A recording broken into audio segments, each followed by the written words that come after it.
अस्सलाम वालेकुम जी, मैं हूं मारिया अली। आप देख रहे हैं मेरा चैनल। आप सबको एक बार फिर से शहबाज शरीफ मुबारक हो, जो कि आपका वजीर आजम एक बार फिर से बन चुका है।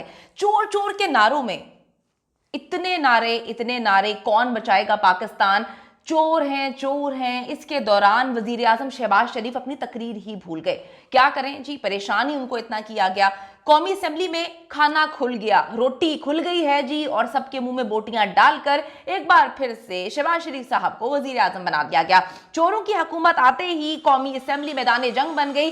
हर तरफ मैं आपको क्या बताऊं कि चोर है के नारे। कितनी गलत बात है कि शहबाज शरीफ साहब को जो है आप लोगों ने तकरीर जो है नहीं करने दी। तकरीर वो भूल गए, उनको समझ ही नहीं आ रही थी। वो वैसे ही बेचारे हर चीज भूल जाते हैं, लेकिन आज खुसूसन जब चोर है के नारे लगे, शहबाज शरीफ अपनी तकरीर भूल गए। मुंह में जी बोटी डालते जाओ, रोटी खोलते जाओ। रोटी खुल गई, ऐसे रोटी खुली जैसे शादियों में बेचारे जो है रोटी खुलने का इंतजार करते हैं। कौमी असेंबली में भी भुक्कड़ लोग जो हैं रोटी खुलने का इंतजार कर रहे थे।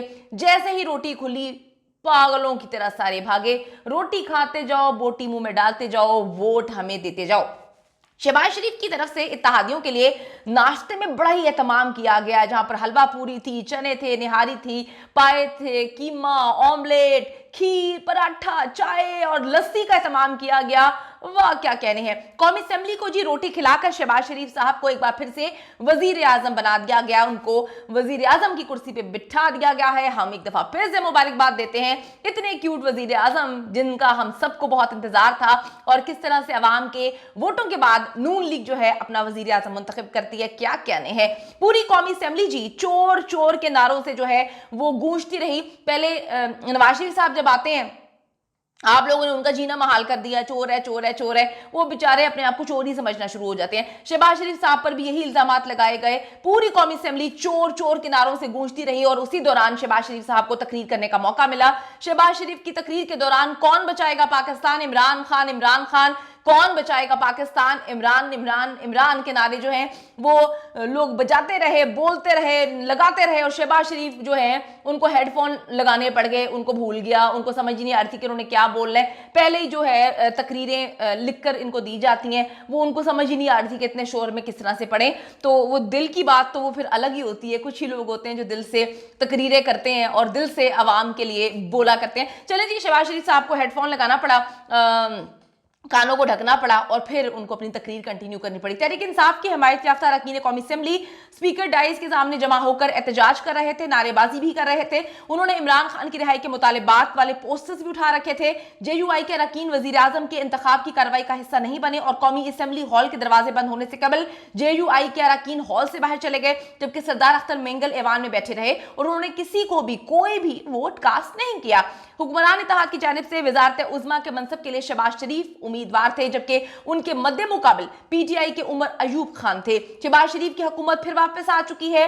ये वो हुकूमत है, मैं इसको नून लीग की हुकूमत इसलिए नहीं कहूंगी कि पिछली बार जब शहबाज शरीफ साहब की हुकूमत आई थी तो मरियम नवाज साहिबा से जब कंप्लेन की गई कि बड़ी महंगाई हुई है आपकी हुकूमत में, तो उन्होंने दो टोक अल्फाज में कह दिया, यो ऑन रिकॉर्ड मौजूद है, ये हमारी हुकूमत नहीं है। हमारी हुकूमत तब आएगी, नून लीग की हुकूमत तब आएगी जब मियां मोहम्मद नवाज शरीफ जो हैं वो वजीर आजम बनेंगे।